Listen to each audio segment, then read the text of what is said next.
এখানে রয়েছে Emami healthy and tasty soybean oil. এখানে রয়েছে গাওয়া দিশি ঘি, মানে ঘিটা এত সুন্দর, মানে কি বলবো তোমাদের, ভীষণ সুন্দর। আর এখানে রয়েছে মিল্ক। তো চলো আজকে ভালো কিছু একটা বানাবো, তোমরা দেখতে থাকো। তো অনেক দিন হয়ে গেল বাড়িতে কিছুই বানাই না, মানে তোমরা তো আমার ভিডিওতে দেখেছো আমি খাজা বানাই, তারপর সন্দেশ বানাই। তো অনেক দিন হয়ে গেল কিছু বানানো হয়নি, তাই আজকে ভাবলাম যে কিছু বানাই। তো প্রথমেই প্যাকেট থেকে দুধটা খুলে নিয়েছি, দিয়ে একটা হাঁড়িতে ঢেলে নিয়েছি, আর তারপর ওইটা নিয়েছি হচ্ছে সুজি। আজকে বানাবো সুজির গোলাপ জামুন, খেতে কিন্তু অসাধারণ হয়েছিল। আর ভিডিওটা তোমাদের প্রায় আমি বানাবার এক সপ্তাহ পর দিচ্ছি, মানে অনেকটাই লেট হয়ে গেল ভিডিওটা দিতে আর কি। তো প্রথমে আমি কড়াই বসিয়ে দিয়েছি, দুদিকে দুটো। তো একটা কড়াইয়ের মধ্যে সামান্য জল দেব আর চিনি দেব। তো সেইটা দিয়ে আর একটা শিরা বানাবো। তো শিরাটা বেশি ঘন করে বানানো যাবে না, আবার বেশি পাতলাভাবেও বানানো যাবে না। আর চিনির পরিমাণটা অনেকটাই বেশি দিতে হবে, কারণ এটা পুরোটাই যেহেতু রসে হবে।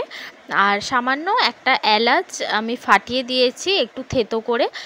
তোমরা চাইলে এমনি শুধুও দিতে পারো, বা এলাচ গুঁড়োও দিতে পারো, বা এমনি এলাচ ফেলে দিলেও সেটা গরমে ফেটে যাবে।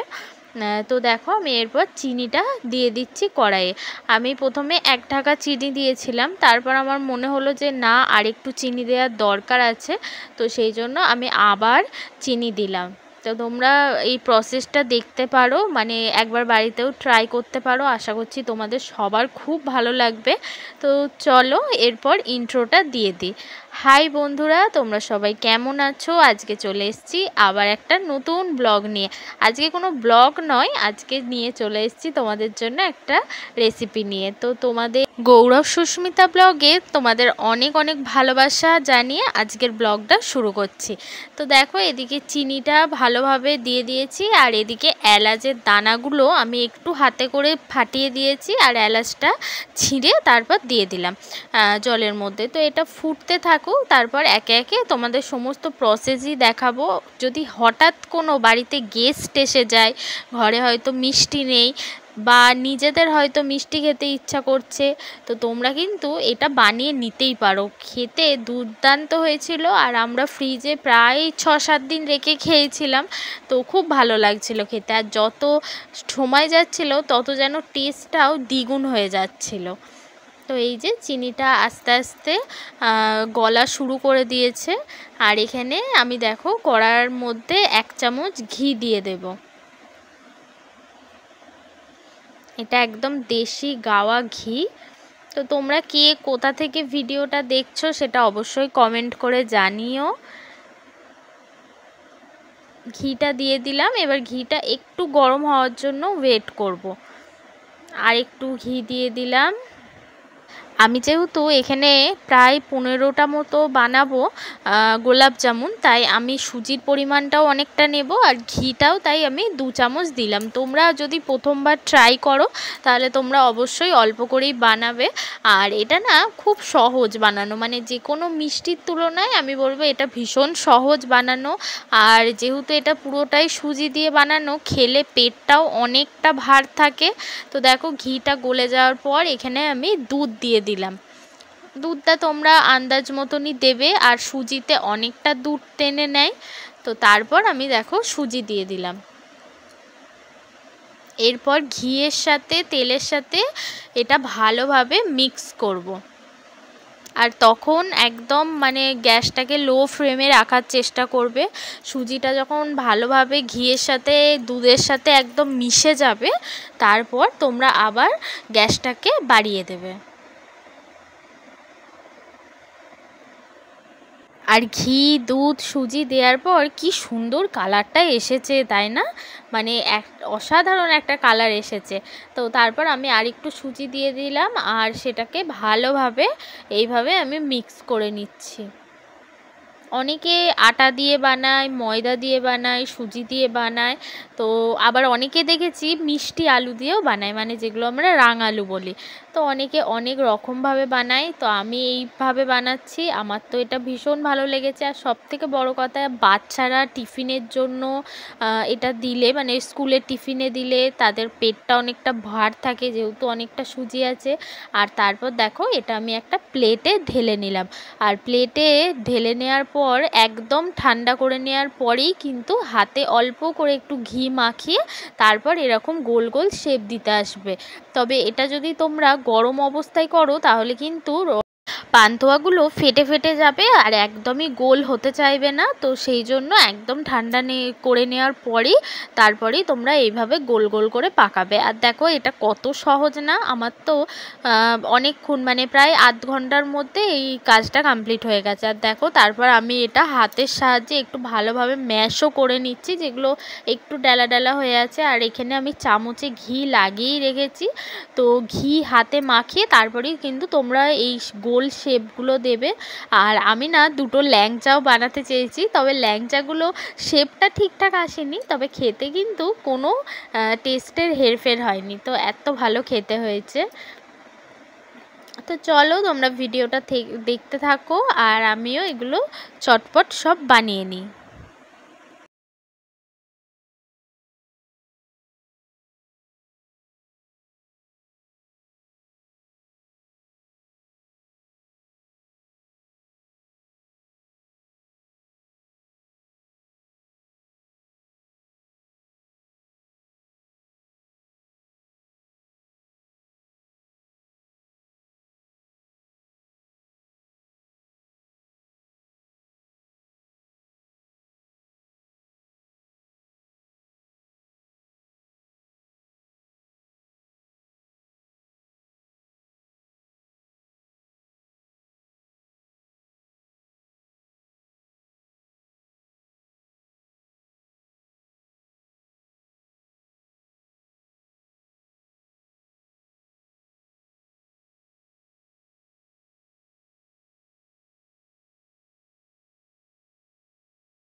আর হ্যাঁ, তোমাদের একটা কথা বলে রাখি যে তোমরা যদি চাও এই সুজির মধ্যে এলাচ গুঁড়োও দিতে পারো, তবে আমি যেহেতু চিনির রসে এলাচ গুঁড়ো দিয়েছি, এলাচ দিয়েছি, তাই আমি আর এলাচ গুঁড়োটা দিলাম না, আমি এমনিই করছি।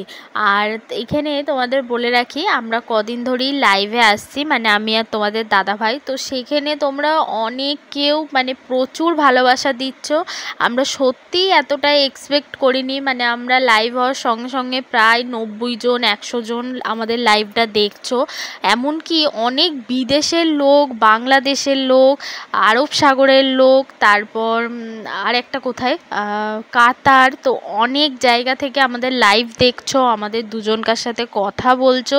তো সত্যি এতটা আমরা এক্সপেক্ট করিনি তোমাদের থেকে এতটা ভালোবাসা পাবো। আর তোমাদের অনেক সাপোর্টও পাচ্ছি যে দিদি ভাই তোমরা এইভাবেই ভিডিও করো, আশা করছি তোমরা অনেকটা এগোবে। মানে সত্যি আমরা তো লাইভে খুব একটা আসতাম না, তবে এখন আমরা চেষ্টা করি লাইভে আসার, রোজ না হলেও আমরা অন্তত সপ্তাহে 4 থেকে 5 দিন চেষ্টা করি লাইভে থাকার, তাতে 15-20 মিনিট হোক বা আধ ঘন্টা হোক আমরা চেষ্টা করি লাইভে থাকার। তো আমরা সত্যিই ভাবিনি যে তোমরা এত মানে কোন দূর দূর দেশ থেকে আমাদের ভিডিও দেখছো। বাংলাদেশের বন্ধুদের বিশেষভাবে অনেক অনেক ভালোবাসা জানাবো, তোমরা এইভাবেই পাশে থেকো। বাংলাদেশ থেকেও অনেক আমাদের বন্ধু, আমাদের সাবস্ক্রাইবার, তারাও আমাদের সাথে কথা বলো, তো সেই জন্য তোমাদের সত্যি অসংখ্য ধন্যবাদ। আর এই বর্ষাকাল শেষ হতেই প্রায় চললো, মানে আর এই শ্রাবণ মাসটা, তারপর তো বর্ষাকাল শেষই। তো আমাদের এখানে কিন্তু সেইভাবে বৃষ্টিই হয়নি, মানে ওই একটু করে বৃষ্টি হচ্ছে আবার যাকে তাই, মানে যে বর্ষাকাল মানে কি যে টানা 3-4 দিন বৃষ্টি হবে, জামা কাপড় ভেজা থাকবে, শোকাবে না, বাড়ি থেকে কেউ বেরোতে পারবে না, তো সেই বৃষ্টি কিন্তু এখনও অবধি হয়নি আমাদের এখানে।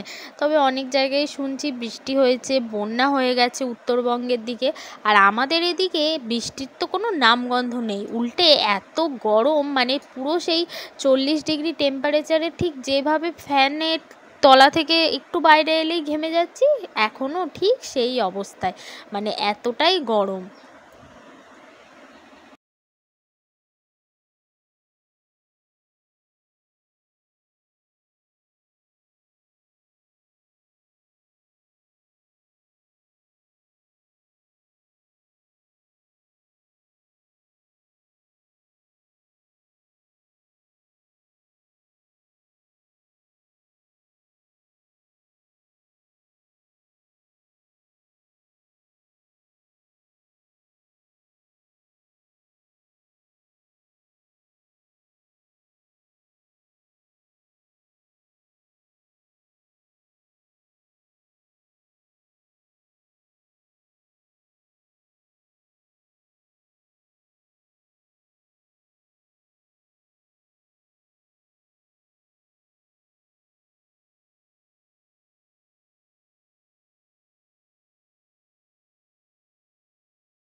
আর দেখো তোমাদের সাথে গল্প করতে করতে আমার সমস্ত মিষ্টিগুলোই বানানো হয়ে গেছে। তো যদি একটু ফেটে ফেটেও থাকে তো সেটার জন্য তোমাদেরও ভয় পাওয়ার কোনো কারণ নেই, কারণ এটা ভাজলে তারপর রসে দিলে একদম সুন্দর পাড়া হয়ে যাবে, তো কোনো টেনশন করার কারণ নেই। আর এটা কিন্তু খেতেও ভীষণ সফট, মানে একদমই শক্ত হবে না।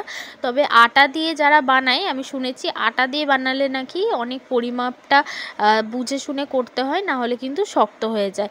তো যাই হোক, তোমরা ভিডিওটা এবার দেখতে থাকো। আর তোমরা যদি আমাদের চ্যানেলে কেউ নতুন এসে থাকো তাহলে প্লিজ আমাদের চ্যানেলটাকে সাবস্ক্রাইব করে দিও। আর যদি ফেসবুক থেকে দেখো অবশ্যই আমাদের পেজটাকে কিন্তু ফলো করে দিও। আর আমাদের কিন্তু আর একটা চ্যানেলও আছে, সেটা হচ্ছে গৌরব সুস্মিতা কমেডি। সেখানে আমরা অনেক স্বামী স্ত্রীর জোকস, তারপর হাসির ভিডিও, মানে অনেক কিছু বানাই যেটা তোমাদের হাসাবে। আর আশা করছি তোমাদের ভালো লাগবে। তো আমাদের ওই চ্যানেলটাও একবার ঘুরে দেখে আসতে পারো, আশা করছি তোমাদের খুব ভালো লাগবে। তো ভালো লাগলে প্লিজ আমাদের ওই চ্যানেলটাকেও সাবস্ক্রাইব করে দিও। আর ফেসবুকেও আমাদের ঠিক সেম গৌরব সুস্মিতা কমেডি বলে একই পেজ খোলা আছে, তো প্লিজ সেই পেজটাকেও একটু ফলো করে দিও। তোমাদের সাপোর্ট আর ভালোবাসা পেয়েছি বলেই আমরা এত দূর আসতে পেরেছি।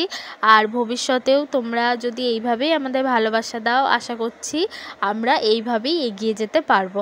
তো তোমার সবাই পাশে থেকো। আর দেখো তোমাদের সাথে গল্প করতে করতে আমার হাতের কাজও প্রায় তৈরি। তো মিষ্টিটা বানাতে এমনি কোনো ঝামেলা নেই, কিন্তু যখন এই গোল বলগুলো বানাবো না, তখন কিন্তু অনেকটাই ধৈর্য নিয়ে বানাতে হবে। আর তার উপর এত গরম, মানে আমি তো ভাবতেই পারিনি যে এতটা গরম দিয়ে দেবে।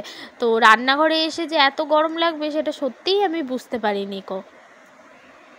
তো দেখো আমার সমস্ত মিষ্টিগুলো বানানো হয়ে গেছে। তো কেমন দেখতে হয়েছে সেটা কিন্তু অবশ্যই জানিও। আর এখানে আমি রিফাইন তেলেই ভাজছি, তোমরাও চেষ্টা করবে রিফাইন তেলেই ভাজার।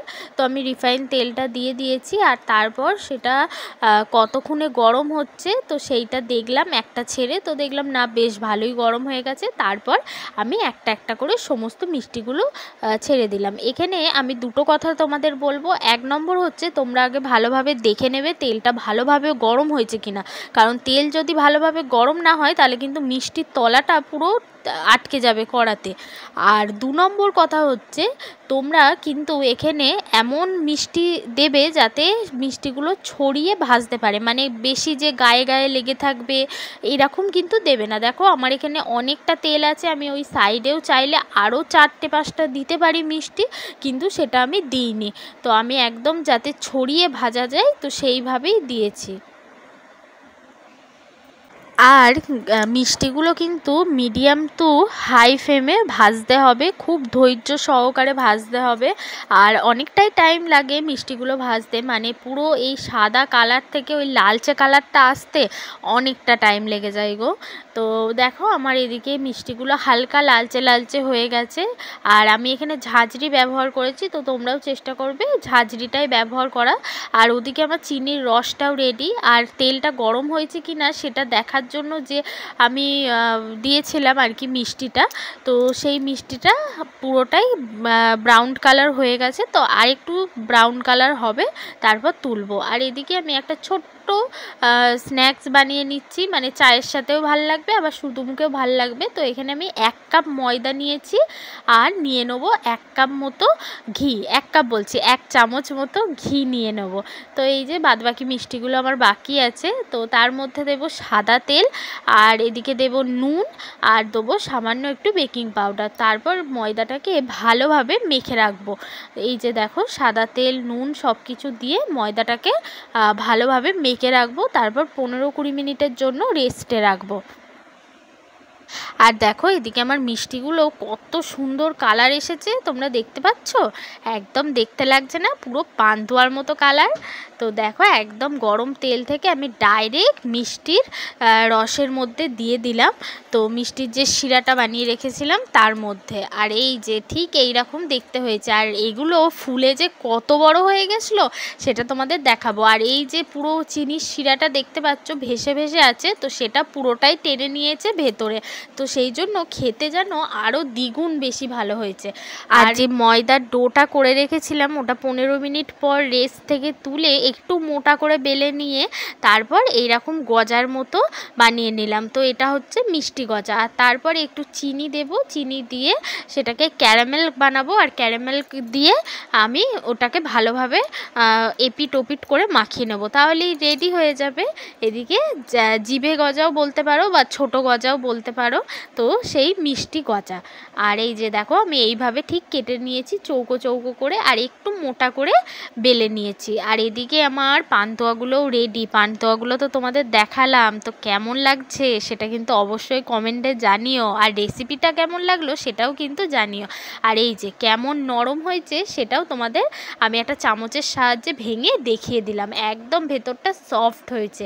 তো চলো, আমার বর তো এখন অফিসে আছে, তো অফিস থেকে এসে ওর কি রিয়াকশান হয় সেটাই দেখব। আর এই যে আমার এদিকে গজাগুলো বানানো কমপ্লিট, একদম ক্যারামেল দিয়ে বানিয়েছি। তো এইগুলো তো অসাধারণ খেতে হয়েছিল। আমি তো ডিউটি গেছিলাম, আমি জানি না।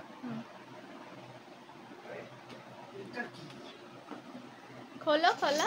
বাস, এটা কি বানিয়েছো? আমি কালকে রাত্রিবেলা বাড়ি ছিলাম না, একা একা কি বানিয়েছো দেখি তো খেয়ে।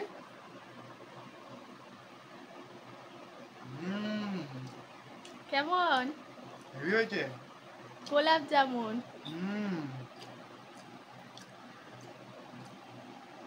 হেভি হয়েছে, হেভি।